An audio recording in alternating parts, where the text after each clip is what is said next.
2021년 1월 20일 우리 수요 예배, 오늘 우리에게 주신 하나님의 말씀은 민수기 35장 1절로 6절에 있는 말씀입니다.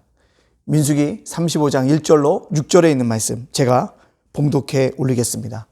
민수기 35장 1절로 6절에 있는 말씀입니다. 여호와께서 여리고 맞은편 요단 강가 모압 평지에 모세에게 말씀하여 이르시되 이스라엘 자손에게 명령하여 그들이 받은 기업에서 레인에게 거주할 성읍을 주게 하고 너희는 또 그 성읍들로 두르고 있는 초장을 레인에게 주어서 성읍은 그들의 거처가 되게 하고 초장은 그들의 재산의 가축과 짐승들을 둘 곳이 되게 할 것이라. 너희가 레인들에게 줄 성읍들의 들은 성벽에서부터 밖으로 사방 1000규빗이라. 성을 중앙에 두고 성벽 동쪽으로 2000규빗, 남쪽으로 2000규빗, 서쪽으로 2000규빗, 북쪽으로 2000규빗을 측량할지니 이는 그들의 성읍이 들이며 너희가 레인인들에게 줄 성읍은 살인자들이 피하게 할 도피성으로 6성읍이요 그 외에 42성읍이라. 아멘. 오늘 말씀의 제목 도피성이신 예수님이라는 말씀으로 말씀을 증거하려고 합니다. 요즘에 TV를 보니까요, 신박한 정리라는 프로그램이 있습니다. 정리하는 프로그램입니다. 집안에 있는 불필요한 물건들을 정리하는 그러한 것들을 보여주고 있습니다. 근데요, 놀라운 일이 일어납니다. 단지 집안에 불필요한 곳을 비웠는데 집안이 새로워지는 것을 보게 되어집니다. 왜 이렇게 되었을까요? 그것은 비웠기 때문에 그렇습니다. 버렸기 때문에 그렇습니다. 그렇습니다. 우리는 코로나 시대를 살면서 우리 자신을 비워야 합니다. 비우면 집안도 새로운 장소가 되는 것처럼 우리도 비우면 새로운 피조물이 되어집니다. 비우는 훈련이 바로 그리스도인들에게 있어야 합니다. 그래서 저도 많이 비우고 있어요. 욕심도 비워야 되고요. 비전도 비워야 되고요. 교회에 대한 생각들도 비워야 한다라는 것입니다. 오늘 본문에 보면 하나님께서 이스라엘 백성들의 가나안 정복 후에 땅을 나누는 것에 대해서 이야기하고 있습니다. 서로 땅을 나누게 하는 건 서로의 생명과 의견을 존중하면서 살기 위함인 것입니다. 그러면서 더 한 가지 덧붙이는 것이 있는데 불가피하게 살인한 자에게 최대한 보호하며 살아갈 수 있는 도피성을 예비해 두셨습니다. 도피성이란 모두 6곳으로 요단 동쪽으로 세 성읍, 즉 루바 지파를 위해서는 베셀과 갓 지파를 위해서는 길르앗 라몬과 므낫세 지파를 위해서는 바산 고란에 도피성을 세웠습니다. 요단 서편으로 오면 세 성읍, 즉 납달리 산지의 가데스 게네스, 에브라임 산지의 세겜과 유다 산지의 길앗 아르바 곧 헤브론의 도피성을 예비해 두셨습니다. 이처럼 지역적으로 골고루 하나님께서 가나안 땅을 들어가서 도피성을 세우라고 한 것은 이유가 있습니다.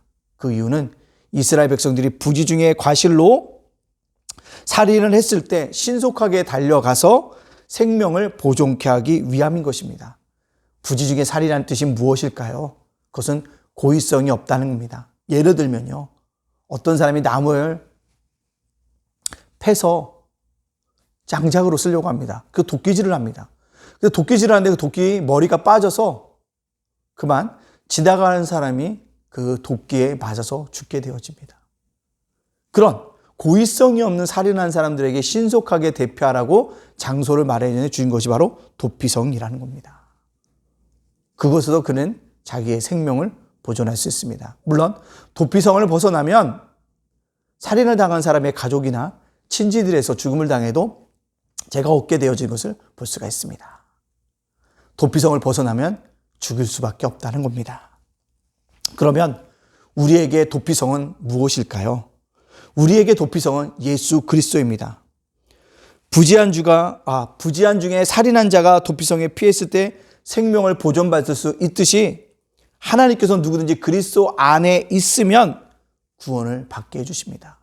우리가 어떤 모습을 있든지 죄를 지었든지 어렵고 힘들든지 절박하고 위험한 상황에 있을 때 예수의 이름을 부르면 우리를 구원해 주십니다. 그래서 우리가 항상 주여 주여라고 외치며 살아갈 수밖에 없는 것입니다. 왜요? 주의 이름을 부른 자는 구원을 얻으리라고 로마서 10장 13절 말씀에 약속하고 있고요. 아모스 5장 4절에도요. 여호와께서 이스라엘 족속에게 이르시기를 너희는 나를 찾으라 그리하면 살리라 라고 약속하셨기 때문입니다. 사랑하는 예담가족 여러분들, 집콕하는 것이 쉽지 않으시죠? 제가 살아보니까 쉽지 않더라고요. 가족이 집에 있는데 참 화목해야 되는데 큰 소리가 많이 납니다. 부부도 몰랐는데 서로 맞지 않는 부분이 너무나도 많은 것을 보게 되어집니다. 이때 우리는요, 도피성이신 예수님께 가야 합니다. 그리고 우리가 예수님께 가면 우리를 비워야 합니다. 우리가 비워지면 우리가 연약하고 부족하지만 다 뭐예요? 이해할 수 있는 은혜가 생기게 되어집니다. 예수님은 도피성입니다. 언제나 나를 따뜻하게 맞아주시고 안아주시고 보호하여 주시고 지켜주시고 인도하여 주시는 분입니다. 힘들고 지치고 짜증나고 어려울 때 외로울 때 도피성이신 예수님께 나와오세요. 그러면요 참 자유를 누리게 되어집니다. 도피성이신 예수님과 함께 참 자유를 누리며 자신을 비우는 삶을 살아감으로 말미암아 우리 예담 가족들이 이 코로나 시대에도 그리스도인으로 합당하게 살아가는 저와 여러분이 되어주시기를 주님의 이름으로 축복합니다. 아멘. 기도합니다. 사랑의 하나님, 우리에게 도피성이신 예수님을 허락하여 주시니 감사합니다. 도피성이신 예수님께 감으로 말미암아 내 마음이 비워지게 하여 주시고 참 자유를 누리며 살아갈 수 있도록 인도하여 주시옵소서. 코로나가 속히 종식되게 하여 주시고 함께 모여 예배 드리는 그날까지 하나님께서 우리 성도들과 자녀들과 가정과 생업과 일터를 지켜 주시옵소서. 예수님의 이름으로 축복하며 기도하옵나이다. 아멘.